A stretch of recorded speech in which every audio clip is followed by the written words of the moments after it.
Friends, ಈಗಾಗಲೇ ration ಕಾರ್ಡ್ನ ತಿದ್ದುಪಡಿ ಮಾಡ್ಕೊಂಡಿದ್ದೀರಾ ಅಂಥವ್ರ ಒಂದು ರೇಷನ್ ಕಾರ್ಡ್ ಈಗ ಹೋಗಿ ನೀವು ತಹಸೀಲ್ ಆಫೀಸ್ಗೆ ಏನಾದರೂ ಒಂದು ರಿಸಿಪ್ಟನ್ನ ಕೊಟ್ಟಿದ್ದೀರಿ ಅಂತಂದರೆ ಅವರು ಒಂದು ರಿಸಿಪ್ಟನ್ನ ಅಪ್ಲೋಡ್ ಮಾಡಿದಾರಾ ಇಲ್ಲ ನಿಮ್ಮ ರೇಷನ್ ಕಾರ್ಡ್ ಯಾರಾದರೂ ಸೇರ್ಪಡೆ ಮಾಡೋದಾಗಿರ್ಬೋದು, ಅಡ್ರೆಸ್ ಚೇಂಜಸ್ ಆಗಿರ್ಬೋದು, ಏನೇ ಒಂದು ತಿದ್ದುಪಡಿ ರೇಷನ್ ಕಾರ್ಡಲ್ಲಿ ತಿದ್ದುಪಡಿ ಮಾಡ್ಕೊಂಡಿದ್ದೀರಾ ಅಂಥ ಒಂದು ರೇಷನ್ ಕಾರ್ಡ್ ಅಪ್ರೂವಲ್ ಕೊಟ್ಟಿದ್ದಾರಾ ಮತ್ತು ಇದರಲ್ಲಿ KYC ಏನಾದರೂ ಪೆಂಡಿಂಗ್ ಇದೆಯಾ ಅನ್ನೋದು ಯಾವ ರೀತಿ ತಿಳ್ಕೊಳ್ಳೋದು ಅಂತ ಈ ವಿಡಿಯೋದಲ್ಲಿ ತಿಳಿಸ್ಕೊಡ್ತೀನಿ. ವಿಡಿಯೋನ ಸ್ಕಿಪ್ ಮಾಡದೆ ವಿಡಿಯೋನ ಕೊನೆಯವರೆಗೆ ನೋಡಿ.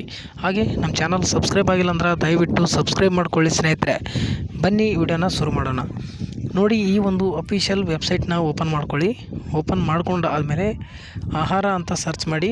ಈಗ URL ಚೇಂಜ್ ಆಗಿದೆ. ಚೇಂಜ್ ಕೂಡ ಅದೇ URL ಮೇಲೆ ಕ್ಲಿಕ್ ಮಾಡಿಕೊಂಡು ಹೊಸ ವೆಬ್ಸೈಟ್ಗೆ ಬಂದರೆ ಅಲ್ಲಿ ಈ ಸೇವೆಗಳು ಅನ್ನೋದ್ರ ಮೇಲೆ ಕ್ಲಿಕ್ ಮಾಡಿಕೊಂಡ್ರೆ ನಿಮಗೆ ಮತ್ತೆ DBT ಸ್ಟೇಟಸಲ್ಲಿ ಬನ್ನಿ. DBT ಸ್ಟೇಟಸಲ್ಲಿ ಬಂದರೆ ಈ ರೀತಿ ವೆಬ್ಸೈಟ್ ಓಪನ್ ಆಗುವಂಥದ್ದು. ಇಲ್ಲಿ ನೋಡಿ, ಪಡಿತರ ಚೀಟಿ ವಿವರ ಅಂತ ಇದೆ ನೋಡಿ. ಪಡಿತರ ಚೀಟಿ ವಿವರದ ಮೇಲೆ ಕ್ಲಿಕ್ ಮಾಡ್ಕೊಳ್ಳಿ. ಪಡಿತರ ಚೀಟಿ ವಿವರದ ಮೇಲೆ ಕ್ಲಿಕ್ ಮಾಡಿಕೊಂಡ್ರೆ ನಿಮಗೆ ಮತ್ತೆ ಒಂದು ಪೇಜಲ್ಲಿ ಓಪನ್ ಆಗುತ್ತೆ. ಇಲ್ಲಿ ವಿತ್ OTP ಮತ್ತು ವಿತೌಟ್ OTP ಎರಡು ಆಪ್ಷನ್ಸ್ ಇರುತ್ತೆ. ನೀವು OTP ಮುಖಾಂತರ ಕೂಡ ಚೆಕ್ ಮಾಡ್ಕೊಳ್ಬೋದು ಸ್ಟೇಟಸ್ಸು. ಏನಾದರೂ ರೇಷನ್ ಕಾರ್ಡ್ ಡೌನ್ಲೋಡ್ ಮಾಡ್ಕೊಳ್ಬೇಕಂದ್ರೆ OTP ಮುಖಾಂತರ ಮಾಡ್ಕೊಳ್ಳಿ.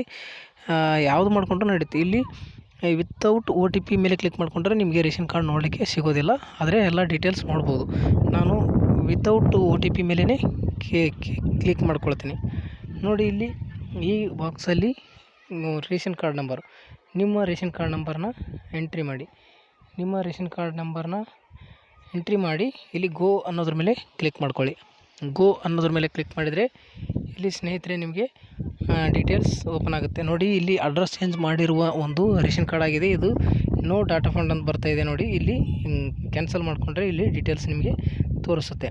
ಇಲ್ಲಿ ನೋಡ್ಬೋದು ರೇಷನ್ ಕಾರ್ಡ್ ತಿದ್ದುಪಡಿ ಮಾಡಿರುವಂಥದ್ದು ಯಾವ ದಿನಾಂಕದಂದು ಮಾಡಿದ್ದೀವಿ ಅನ್ನೋದನ್ನು ಕೂಡ ಇಲ್ಲಿ ಡೀಟೇಲ್ಸ್ ತೋರಿಸ್ತದೆ ನೋಡಿ.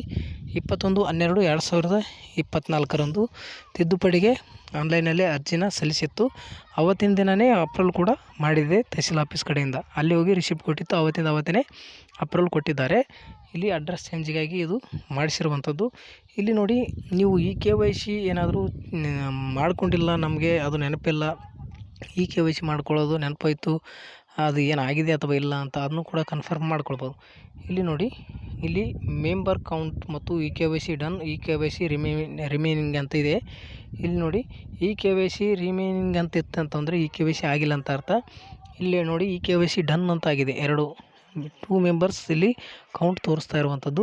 ಇಲ್ಲಿ 2 ಕೂಡ ಮೆಂಬರ್ಸ್ KYC ಆಗಿದೆ. ಮೊದಲು ಆಗಿರಲಿಲ್ಲ, ಒಬ್ಬ ಸದಸ್ಯರದು, ಅದು ನಾವು ಇಲ್ಲಿ KYCನ ಅಲ್ಲಿ ಗ್ರಾಮ 1ದಲ್ಲಿ ಮಾಡಿಸಿರುವಂಥದ್ದು. ಇದನ್ನು ಕೂಡ ಎಲ್ಲ ಒಂದು ರೇಷನ್ ಕಾರ್ಡ್ ತಿದ್ದುಪಡಿ ಓಕೆ ಆಗಿದೆ ಮತ್ತು KYC ಕೂಡ ಡನ್ ಆಗಿರುವಂಥದ್ದು. ಈ ರೀತಿಯಾಗಿ ನಿಮ್ಮ ಸ್ಟೇಟಸ್ ಕೂಡ ಈಸಿಯಾಗಿ ನೀವು ಮನೆಯಲ್ಲೇ ಕೂತ್ಕೊಂಡು ಅಪ್ರೂವಲ್ ಆಗಿದೆ ಅಥವಾ KYC ಆಗಿದೆ ಅಂತ ಎಲ್ಲ ಸ್ಟೇಟಸ್ ನೀವು ನೋಡ್ಕೊಳ್ಬೋದು ಸ್ನೇಹಿತರೆ. ಈ ಮಾಹಿತಿ ನಿಮ್ಗೆ ಇಷ್ಟ ಆಗಿದ್ದರೆ ಲೈಕ್ ಮಾಡಿ, ಶೇರ್ ಮಾಡಿ, ಸಬ್ಸ್ಕ್ರೈಬ್ ಮಾಡ್ಕೊಳ್ಳಿ.